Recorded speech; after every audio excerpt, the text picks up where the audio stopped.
Ex-Arsenal invincible reveals concerns over Mikel Arteta's tactics.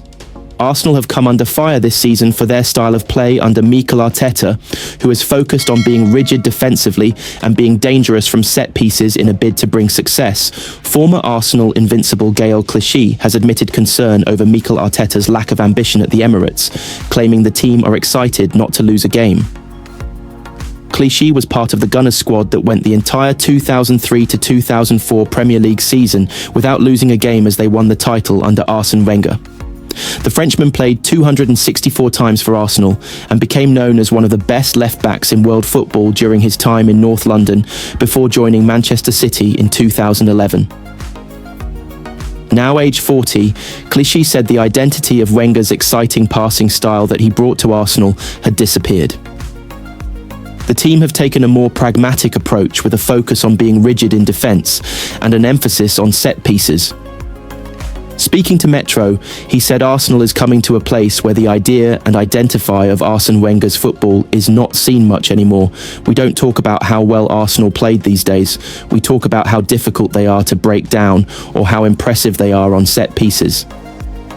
Don't get me wrong, it's fantastic, and it's part of the game you need to exploit, but if we talk about what Arsenal used to be and what Arsenal is today, there's nothing to compare anymore. We have to accept the manager wants something different. And maybe with the wingers and striker we have, we see more of this old school way. But we also have to tell it like it is. We have also maybe seen a lack of ambition from Arsenal as a club, and from Michael Clichy, referenced Arsenal's 1-0 loss to Liverpool last time out, and said they failed to capitalise on a shaky start to the season by the Reds, and said they were too focused on not losing games. He said Arteta's side won't be successful until he adjusts his methods and brings a new mentality to the team.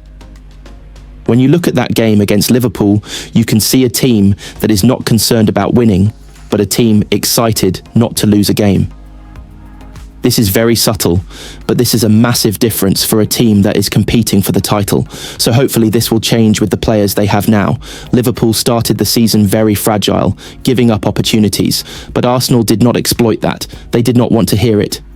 This is the part where Mikel needs to adjust. Yes, you will win points. I have heard him saying how they are the team who have won the most points over the last 3 years, but you haven't won anything. It is not a question about points. It is going to those places and getting the win. This weekend, Arsenal travel to the City Ground to face a tough test against Nottingham Forest, who have just appointed former Spurs boss Ange Postecoglou following the sacking of Nuno Espirito Santo. Thomas Tuchel sends warning to England's big names with brave World Cup selection vow. England manager Thomas Tuchel was without a host of his star players in the recent international break, but recorded the most impressive win of his reign away at Serbia. Thomas Tuchel has promised to carry on being brave, even at the expense of some of England's big names.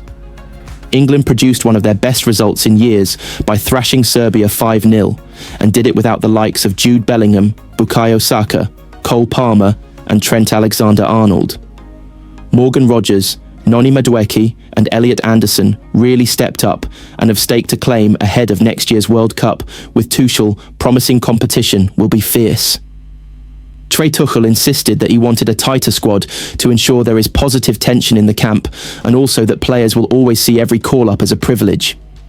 But Tuchel also spelt out that he is ready to make big calls, and will do it again ahead of next summer's World Cup. England boss Tuchel said, "I am always brave. You know that. But I don't talk now about hypothetical names that can be left out. Let's see who's fit and available. I think we took some brave decisions already. We nominated a squad of only 21 to keep the competition going. The competition is on. If you are in camp, you are in your best behaviour, your best shape, best form, and you make the best of it. It's a privilege to be in camp and then fight for your place. If you can help everyone to be better and to grow, and this is what we did." Tuchel also says that the win in Serbia underlined just how important teamwork is together with team spirit, and that is vital for his England. He added, "Of course, this is a team sport. This was teamwork in its purest form. They have the quality to play for us and the hunger to play for their country, and everyone gets his chance. If a big player misses out on a tournament, we need to have solutions. If he misses a camp, we need to have solutions. We have to focus on the guys who are available and who are ready to be the best versions of themselves and the best teammate possible. And this is what we did. The dominant win in Serbia was by far the most impressive night of the Tuchel era so far, and the England boss said the best part of it was no players waving, eyeballing or bad words. Tuchel hailed England's teamwork and camaraderie in Belgrade, and while it was impossible to know if he was pointing the finger at any players, he loved the togetherness on the pitch. It was a telling message of how he wants England to behave on the pitch, as it was clear he will not tolerate any strops or prima donnas. Tuchel said, "The teamwork, the effort we put in to help each other out, the intensity. We never stopped running. There was no attitude after a mistake. There was no frustration. There was no waving. There was no eyeballing. There was no bad words. It was just a team ready to work and put 90 minutes effort in. We didn't concede a shot on target. We didn't allow any big chances. We need to do the little things right. I felt that the team was ready, and I am just very happy that they proved it." Tuchel also highlighted Madueke's goal as a great example of exactly how he wants his team to play after a fine move rounded off by the Arsenal winger. He continued, "It was a brilliant goal because we came from deep build-up against high-pressing team. Everyone took the right decisions and we could go from deep build-up into fast attack. This is very rare because not everyone attacks against us.